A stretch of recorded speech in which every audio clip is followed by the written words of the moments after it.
통계 분석을 하고, 통계 분석도 고급 분석 기법이지만 그 다음으로도 또 고급 분석 기법으로 할 수 있는 게 바로 데이터 마이닝이라는 게 있습니다. 이게 여러분들이 지금 들어봤던 머신러닝 있잖아요. 그 머신러닝 안에 속해 있는 것들이에요. 그래서 이런 데이터 마이닝이 좀 더 확장이 되다 보면 AI, 인공지능까지 가는 거예요. 그렇기 때문에 이 부분에 대해서는 이해를 하고 계시면 나중에 여러분들이 취업을 할 때, 이럴 때도 많이 도움이 될 수 있는 그런 것들 중에 하나일 거니까 반드시 이해를 하고, 아, 이런 것들이 있구나, 이런 분석 방법을 쓰면 어떤 결과를 도출할 수 있겠구나 라고 이해를 하실 수가 있을 거예요. 자, 그러면 저희가 데이터 마이닝에 대해서 먼저 개요를 한번 알아볼 수 있도록 하겠습니다. 자, 데이터 마이닝에 대한 뜻을 먼저 한번 볼게요. 자, 데이터 마이닝은 가장 먼저 밑에 그림을 보시면 여기 곡괭이가 하나 있어요. 자, 마인이란 뜻이 무언가를 캐낸다는 뜻이에요. 그래서 우리는 데이터에서 의미 있는 정보를 캐내겠다 라고 이해를 하고 계시면 됩니다. 그래서 이거에 대한 정의를 한번 보시면 대용량의 데이터에서 의미 있는 패턴을 파악하거나 예측하여 의사결정에 활용하는 방법이 데이터 마이닝이다 라고 표현을 하고 있습니다. 자, 이 정의에서 가장 집중적으로 보셔야 될 것은 대용량의 데이터, 패턴, 의사결정 활용, 이 부분이 가장 핵심입니다. 우리가 일반적인 통계 분석에서 할 수 없었던 것들을 할 수 있는 게 데이터 마이닝이에요. 자, 일반적인 통계 분석을 할 때는 우리가 모수를 추정을 하잖아요. 엄청 많은 데이터 중에서 우리가 일부만 샘플링을 해서 그거에 대해서 가설 검정을 하든지 이런 분석을 하는 게 통계 분석이라고 하면은, 이 데이터 마이닝은 일부를 뽑아오는 게 아니라 그 전체 데이터를 다 사용을 하는 거예요. 그래서 이런 대용량 데이터에서 패턴을 찾습니다. 그래서 그거를 통해서 우리는 의사결정하는데 회사라든지 아니면 공공기관, 사회, 이런 모든 분야에서 사용할 수 있는 기법입니다. 그래서 이 데이터 마이닝 같은 경우에는 기법이 분류 분석, 예측 분석, 군집 분석 등이 있습니다.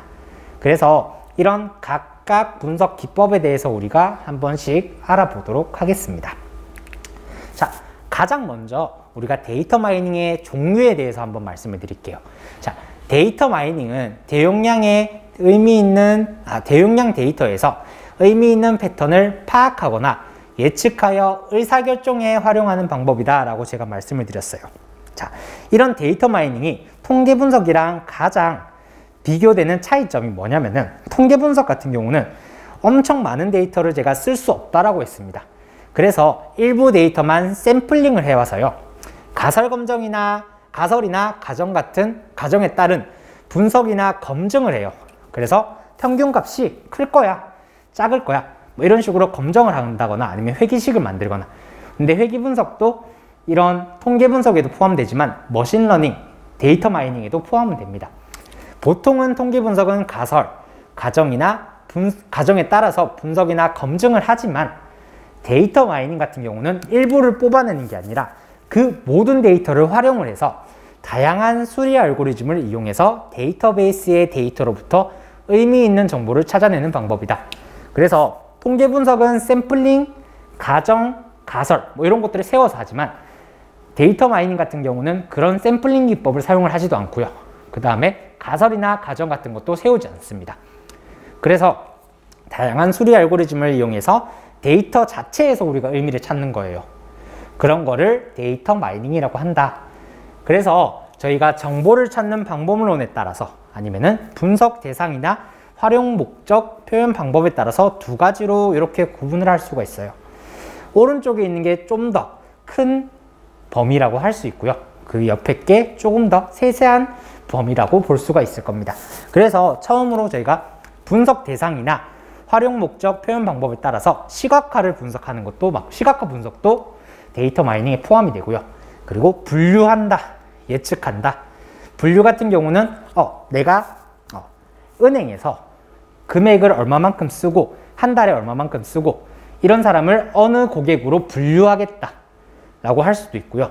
예측 같은 경우는 이 사람이 저번 달에 얼만큼 썼으니까 이번 달에는 얼만큼 쓸 거야 라고 예측을 할 수도 있습니다. 그리고 군집화, 이런 특성을 가진 사람들은 이런 군집으로 묶을 수 있어. 이런 것들도 사용을 할 수가 있고요. 그 다음에 포캐스팅, 요거는 예측이랑 비슷하다고 보시면 돼요. 그리고 각각 정보를 찾는 방법론에 따라서 인공지능, 의사결정나무, K평균 군집화, 연관규칙 분석, 회귀분석, 로짓, 최근접 이웃법, 이런 세세한 분석 방법들이 다 있습니다. 이런 세세한 분석 방법들이 오른쪽에 분석 대상이나 활용 목적, 표현 방법에 따라 이런 분석에 포함되는 분석 방법들입니다. 자, 그래서 이런 데이터 마이닝의 사용 분야를 간단하게 한번 먼저 보면은, 첫 번째, 병원에서 환자 데이터를 이용해서 해당 환자에게 발생 가능성이 높은 병을 예측할 수도 있습니다. 자, 병원에 여러분이 엑스레이 데이터 그런 것들을 가지고 어느 지점이 검게 되어 있다, 하얗게 되어 있다, 이런 것들을 통해서도 일반적으로 이런 병이 있을 거다라고 예측을 할 수가 있잖아요. 그거를 기계한테 학습을 시켜서 이쪽 부분이 이러니까 이런 것들을 의심해 봐야 돼 라고 할 수 있는 그런 것들로도 사용이 될 수가 있고요. 그리고 기존 환자가 응급실에 왔을 때 어떤 조치를 먼저 해야 되는지를 결정을 할 수 있습니다. 응급실에 사람이 처음에 왔을 때 어떻게 다쳤을 때는 뭐부터 해야 된다라는 매뉴얼이 있을 거예요. 그런 데이터를 계속 쌓다 보면은 이런 사람이 들어왔을 때는 이걸 해야 돼 라고 바로 기계가 말을 해줄 수 있는 그런 것들도 우리가 데이터 마이닝을 통해서도 활용을 할 수가 있을 거고요. 세 번째, 고객 데이터를 이용해 해당 고객의 우량, 불량을 예측해 대출 적격 여부를 판단한다 라고 합니다. 제가 은행 관련해서 한번 말씀을 드렸는데, A라는 사람이 있어요. 이 사람이 이름, 이때 이 사람의 나이, 재산 여부, 그 다음에 차량 소유 여부, 그 다음에 직업. 은행에는 대출을 해가는 사람이 엄청 많잖아요. 그래서 그 사람들의 이런 정보들을 가지고 이 사람은 얼만큼 벌고 차를 가지고 있고 그 다음에 빚이 얼만큼 있으니까 이만큼은 대출을 해줄 수가 있어 라고 할 수가 있을 거예요. 대출 여부도 이렇게 판단을 할 수가 있고 대출 금액도 대략적으로 확인이 가능할 겁니다. 그래서 이렇게 대출을 해준다 안 해준다라는 분류도 가능할 거고요. 아니면은 대출 금액 자체를 대략 1,000만 원에서 2,000만 원 사이로 해줄 수 있다라고 예측을 해줄 수도 있을 거예요. 이렇게 사용할 수 있는 게 데이터 마이닝에서 사용을 할 수가 있을 겁니다. 그래서 대출 적격 여부 판단 같은 경우도 데이터 마이닝을 통해서 확인을 할 수가 있을 거고요. 그리고 세관 검사에서 입국자의 이력, 그리고 데이터를 이용해서 관세 물품 반입 여부를 예측할 수가 있습니다. 자, 세관에서 계속해서 불법 물품을 반입을 했던 사람에 대한 데이터는 있을 거예요. 그래서 그 사람이 입국을 한다 할 때 그 사람 자체를 세부적으로 계속 세세하게 다 확인을 해서 관세 물품 중에 이상한 게 있는지 없는지 그런 것들을 미리 예측을 해볼 수가 있다는 거예요. 그래서 모든 데이터를 가지고 하는 거기 때문에 데이터 마이닝에서는 활용할 수 있는 분야가 엄청 많습니다. 요즘에는 스마트팜, 그리고 일반적인 신용카드사, 그리고 운동, 엄청 많은 분야에서 사용되고 있어요. 그래서 이게 데이터 마이닝이라는 거를 한 분야에서 사용하는 게 아니라 다양한 분야에서 사용할 수 있기 때문에 모든 기업에서 고려를 할 수 있는 그런 분석 기법들이다 라고 이해를 하시면 될 것 같아요. 이거 별표 한번 칠게요. 데이터 마이닝을 할 때 분석 목적에 따른 유형과 기법이 있어요. 왜 별표를 치라고 하냐면 슈퍼바이스드 러닝, 언슈퍼바이스드 러닝의 종류에 대해서 물어보는 시험 문제가 나옵니다. 그렇기 때문에 언슈퍼바이스드 러닝과 슈퍼바이스드 러닝의 차이를 알고 계셔야 돼요. 자, 슈퍼바이스드 러닝은 지도학습이라고 표현을 합니다. 자, 지도학습이라는 것은 기존에 있던 데이터를 통해서 새로운 사람이 들어왔을 때 어떤 것이다 라고 분류하거나 예측할 수 있는 데 사용하는 기법이에요. 그래서 기존의 사람들에 대한 정보가 있고 이 사람이 우리가 생각했던 종속 변수에 대한 정보도 다 있습니다.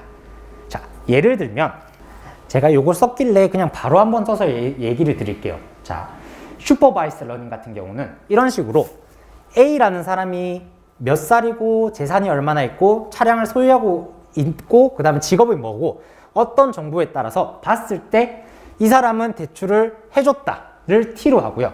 대출을 안 해줬다를 F로 둘 거예요. 그래서 이전에 사람들이 이런 정보를 가졌을 때 대출을 해줬어요. 근데 어떤 정보를 가지고 있을 때는 대출을 안 해줬어요. 이런 식으로 데이터를 조합을 해서 봤을 때 하나의 모델을 만듭니다. 모형을 만들었을 때 새로운 사람 Z라는 사람이 들었어요. Z라는 사람이 들었을 때 어떤 값까지만 가지고 대출 여부에 대해서는 이 사람이 이런 정보를 가졌을 때 대출을 해준다 안 해준다라고 판단을 할 거예요. 그랬을 때 앞에 있는 데이터들이 모두 우리가 알고 싶어하는 대출 여부라는 거에 대한 정보가 다 있습니다. 근데 새로 들어온 사람은 이런 대출 여부에 대한 정보가 없기 때문에 앞에 있는 사람들의 정보를 가지고 이 사람을 이 위에 대출 여부에 대해서 예측을 할 수가 있겠죠. 그래서 우리가 알고자 하는 타겟 변수, 대출 여부란 것을 알고 있을 때는 슈퍼바이스드 러닝이라고 하고요. 그런데 이런 정보가 없을 때는 우리는 언슈퍼바이스드 러닝이다 라고 이해를 하시면 됩니다. 그래서 방법들을 간단히 보시면, 자, 크게 말씀을 드리면 분류 분석이나 예측 분석 같은 경우는 모두 슈퍼바이스드 러닝이에요. 근데 군집 분석이나 연관 분석 같은 경우는 언슈퍼바이스드 러닝입니다. 그래서 분류 분석, 예측 분석의 방법들을 보시면 의사결정나무, 인공신경망, 판별 분석, 일반화 선형 모형, 여기 안에는 회귀 분석, 로지스틱 회귀 분석이라는 게 있고요. 그 다음에 사회 기반 추론, 그리고 언슈퍼바이스드 러닝에는 연관성 규칙 발견, 군집 분석 안에 SOM이라는 분석 방법이 있다라는 점 기억을 하시기 바랍니다. 자, 그래서 방금 말씀드린 것처럼 이런 방법, 앞에 우리가 알고자 하는 타겟 변수, 목적 변수라는 것을 알고 있을 때는 슈퍼바이스드 러닝을 사용을 해야 되고요. 이런 것들이 모르는 경우가 있을 거예요. 자, 이런 경우를 모를 때는, 자, 간단히 산점도를 한번 그려서 제가 설명을 드릴게요. 예를 들어서 저희가 육군에 입대한 사람들을 한번 봤어요. 바로 입대한 사람들의 키랑 몸무게를 먼저 측정을 해봤습니다. 100명에 대해서. 키랑 몸무게를 측정을 해서 우리가 산점도를 그렸어요. 그렸는데 키가 크고 몸무게가 작게 나가는 사람들에 대한 그룹이 있을 거고요. 그 다음에 키는 작은데 몸무게가 많이 나가든지, 키랑 몸무게가 둘 다 작다든지, 이런 데이터들이 각각 모이는 것들을 확인을 할 수가 있을 겁니다. 이랬을 때 키랑 몸무게가 크고 작은 거에 대해서 우리가 따로 목적이 있거나 그런 변수가 없을 거예요. 근데 이런 변수를 가지고 우리가 목적 변수를 만들어낼 수는 있어요. 자, 그러면 이런 특징을 가진 사람들한테는 우리가 육군에서 어떤 것들을 해줘야겠다. 키가 작고 몸무게가 큰 사람들한테는 어떤 소대로 발령을 내야겠다. 이런 식의 정보를 가질 수가 있을 겁니다. 그래서 이런 군집 분석 같은 경우에서는 이런 목적 값이 없기 때문에 이런 식으로 표현을 해서 분석을 할 수가 있고요. 그리고 연관규칙 분석 같은 경우는 A라는 물건을 사면 B라는 물건을 살 거야 라는 생각을 하고 데이터를 분석을 하는 거예요. 보통 여러분들이 한 번씩 들어봤을 건데, 월마트에서 30대 기혼자 남성들이 맥주를 샀을 때 가장 같이 많이 샀던 물건이 뭘까요? 맥주를 사는데 기저귀를 가장 같이 많이 사더라고요. 아니면 기저귀를 사는데 맥주를 같이 사더라고요. 왜냐? 저녁에 남자들이 이제 타들타들 걸어와가지고 기저귀를 하나 샀는데 혼자 가기 그냥 좀 그렇잖아요. 그래서 맥주를 한 캔 사서 가더라. 그래서 그런 걸 통해서 그 사람들이 월마트에서 맥주랑 기저귀를 가까이 배치를 좀 많이 한다. 이렇게도 활용이 가능하거든요. 이런 식으로 우리가 특별한 목적이 없어요. 근데 장바구니에 담겨있던 그런 판매 이력을 가지고 우리가 분석을 해보니까 그렇게 되더라 라는 목적이 없이 했는데 발견이 될 수도 있는 거잖아요. 그럴 때 사용하는 게 바로 언슈퍼바이스드 러닝이다 라고 이해를 하시면 될 것 같아요. 그래서 핵심은 슈퍼바이스드 러닝 같은 경우는 목적 변수가 있는 경우고요. 언슈퍼바이스드 러닝은 목적 변수가 없는 경우다 라고 이해를 하시면 됩니다. 제가 이 각각 세부적인 분석 방법에 대해서 설명을 안 드리는 이유는 뒤에 우리가 가서 분석 방법을 다 배울 거예요. 한 번씩. 그렇기 때문에 자세한 거는 제가 뒤에 가서 한번 설명을 드릴 수 있도록 하겠습니다.